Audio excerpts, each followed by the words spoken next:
जन सुनवाई नहीं, सिर्फ दिखावा। सरकार मस्त, अफसर चुप और दम तोड़ते फरियादी। अब भरोसे और इंसाफ की ड्यूटी तय होनी चाहिए। ये बात इसलिए सामने आ रही है क्योंकि मध्य प्रदेश में सरकार की योजनाओं और सरकारी सिस्टम के कामकाज पर एक बार फिर बेहद गंभीर सवाल उठने लगे हैं।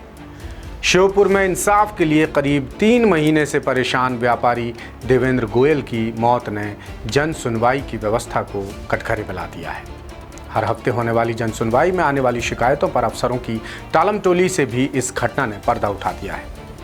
कैसे महीनों तक फरियादियों को भटकाया जाता है, बार बार शिकायत करने पर भी अधिकारी समस्याओं का समाधान करने में क्यों आनाकानी कर रहे हैं, क्यों टालम टोली कर रहे हैं, ये भी सवाल उठ रहे हैं। इस बीच मुख्य सचिव ने भी सुशासन के नाम पर हो रही खानापूर्ति पर कड़ी नाराजगी जताई है। प्रदेश में लोगों की समस्याओं के निराकरण के लिए जिला स्तर पर जन सुनवाई की जाती है, जिसमें कलेक्टर से लेकर विभागों के आला अधिकारी तक मौजूद होते हैं। इसके बावजूद विभागों से संबंधित ज्यादातर शिकायतों पर सिर्फ फौरी कार्रवाई या जांच का भरोसा दिलाया जाता है, वो भी दिखावे के लिए।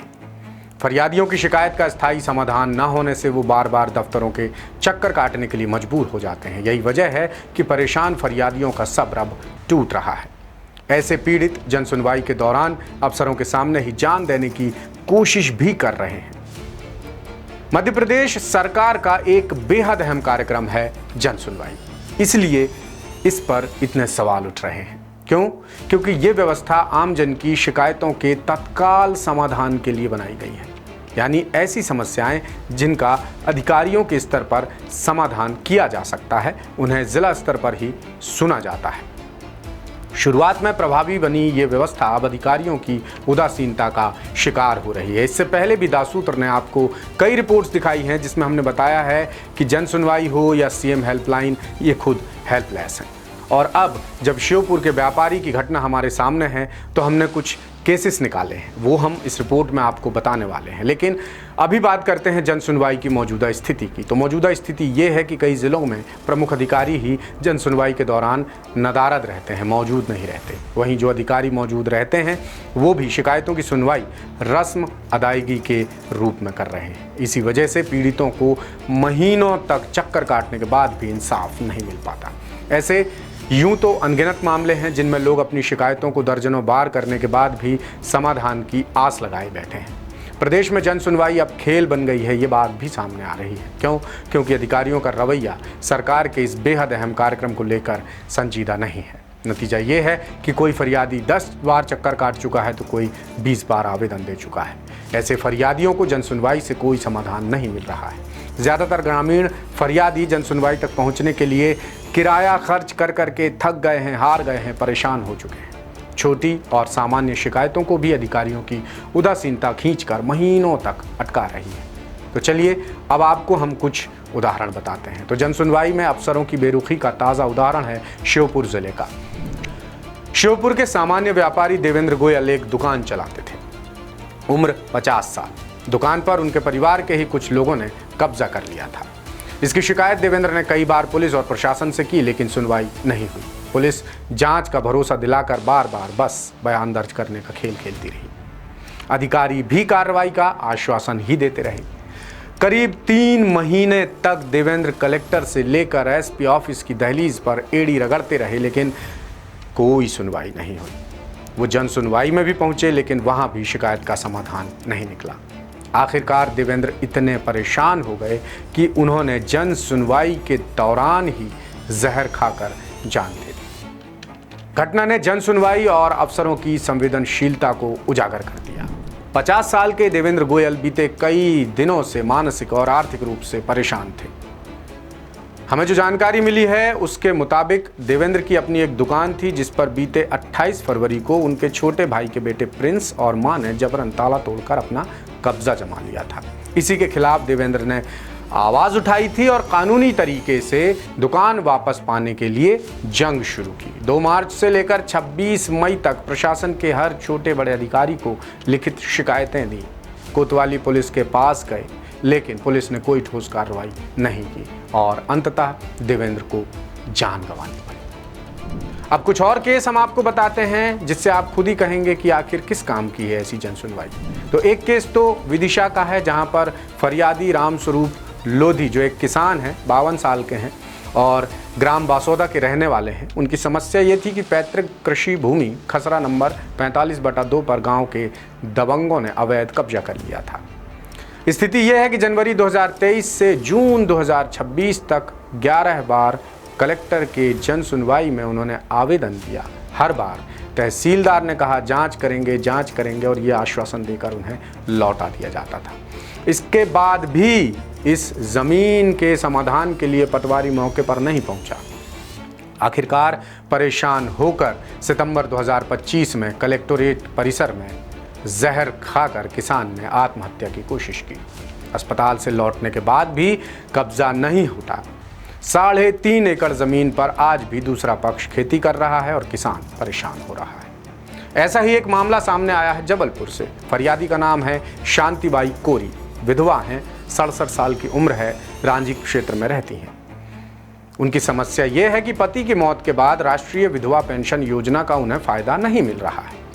स्थिति यह है कि अप्रैल 2022 से अब तक वो 23 बार जन सुनवाई में हाजिरी लगा चुकी हैं, आवेदन, निवेदन, आरजू मिन्नत कर चुकी हैं, लेकिन सुनवाई नहीं हुई, बल्कि हर बार उनसे नए दस्तावेज मांगे गए। कभी आधार लिंक नहीं, कभी समग्र आईडी की दिक्कत, कभी सर्वर डाउन बताया गया। बैंक खाता और सभी दस्तावेज पूरे होने के बावजूद 28 महीने से विधवा को पेंशन नहीं मिली है।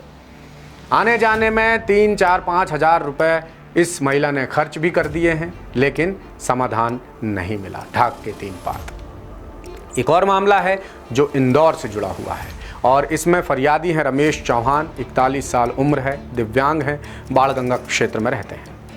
इनकी समस्या यह है कि सामाजिक न्याय विभाग की योजना के तहत मोटराइज्ड ट्राईसाइकिल के लिए ये पात्र हैं, लेकिन इन्हें अभी तक ट्राईसाइकिल नहीं है।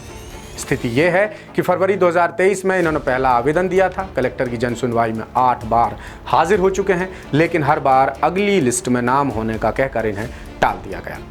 अगस्त 2024 में जन सुनवाई के दौरान व्हील चेयर से गिरकर ये चोटिल भी हो गए। विभाग का कहना है कि भोपाल से ट्राईसाइकिल का आवंटन नहीं आया है और 3 साल से आवेदक घिसट रहा है, सरकारी दफ्तरों के चक्कर काट रहा है, लेकिन एक अदद ट्राईसाइकिल उसे नहीं मिल रही है। अगला मामला है रीवा का। फरियादी का नाम है सुनीता साकेत, होममेकर हैं, 36 साल की उम्र है, मनगांव तहसील में रहती हैं। इनकी समस्या ये है कि इन्हें गलत बिजली बिल दे दिया गया था और वो भी 1,20,000 रुपये का, जबकि वास्तविक खपत थी उनकी 800 यूनिट प्रति महीने की। तमाम दस्तावेज भी उनके पास मौजूद थे, सब कुछ उन्होंने जन सुनवाई में दिए।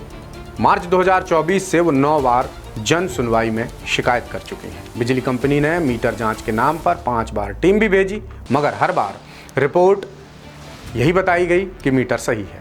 गुहार लगाने के बाद भी बिल में बदलाव नहीं किया गया और फरियादी आज भी भटकने को मजबूर है। अक्टूबर 2025 में ऊपर से उनका कनेक्शन काट दिया गया। फरियादी के 2 बच्चे हैं जो बिजली ना होने की वजह से पढ़ाई नहीं कर पा रहे हैं और इसके अलावा और भी समस्याएं हो रही हैं। इसके बाद जून 2026 में फरियादी ने फिर से आवेदन किया, लेकिन इस बार भी जांच जारी होने का भरोसा देकर पल्ला झाड़ लिया गया। एक मामला और है जो सागर से सामने आ रहा है। फरियादी का नाम है कमलेश अहिरवार, उम्र है 19 साल, छात्र हैं, केसली ब्लॉक के रहने वाले हैं। समस्या है अनुसूचित जाति प्रमाण पत्र इनका नहीं बना है, जिससे कॉलेज में उनका एडमिशन और उनकी स्कॉलरशिप रुकी हुई है। स्थिति ये है कि जुलाई 2022 से 14 बार जन सुनवाई में आवेदन दे चुके हैं। तहसील ऑफिस ने पिता का जाति प्रमाण पत्र न होने का कहकर उन्हें वापस लौटा दिया, जबकि कमलेश के आवेदन के साथ पिता का एक प्रमाण पत्र है जो 1998 में बना है, वो प्रमाण पत्र लगा हुआ है। एसडीएम कार्यालय में मामला लंबित बताया जा रहा है, जबकि रिपोर्ट तलब कर प्रमाण पत्र के आधार पर शिकायत का समाधान किया जा सकता था। ये छोटी छोटी चीज़ें हैं, बहुत आसानी से इनका समाधान हो सकता है, लेकिन कमलेश अब पढ़ाई छोड़ने को मजबूर हो गया है इन्हीं सब हरकतों की वजह से। तो दोस्तों, ये केस बताते हैं कि प्रदेश में जन सुनवाई अब सिर्फ रस्म, अदायगी और औपचारिकता बनकर रह गई है। सिस्टम की उदासीनता और अफसरों की बेरुखी ने फरियादियों के जीवन को खतरे में डाल दिया है। सरकारी तंत्र सिर्फ और सिर्फ दिखावे के लिए काम कर रहा है, ना कि वास्तविक समाधान के लिए। और इन मामलों को देखें तो ऐसा ही लगता है। यदि इसी तरह अफसर चुपचाप बैठेंगे, सरकार चुप्पी साधे बैठी रहेगी और जिम्मेदारी से ये अधिकारी भागते रहेंगे तो जन सुनवाई का नाम ही बेकार साबित हो जाएगा। अब वक्त आ गया है कि अफसरों को जवाबदेह बनाया जाए, सरकार इस पर संज्ञान ले और फरियादियों की आवाज़ पर वास्तविक कार्रवाई हो, वरना सरकारी दफ्तरों में भरोसे और इंसाफ दोनों को मौत के घाट यूं ही उतारा जाएगा। लेटेस्ट, इन्वेस्टिगेटिव और इन डेप्थ खबरें देखने के लिए ज्वाइन कीजिए द सूत्र का व्हाट्सएप चैनल, सब्सक्राइब कीजिए यूट्यूब चैनल, लाइक कीजिए फेसबुक पेज और पढ़ते रहिए www.daसूत्र.com।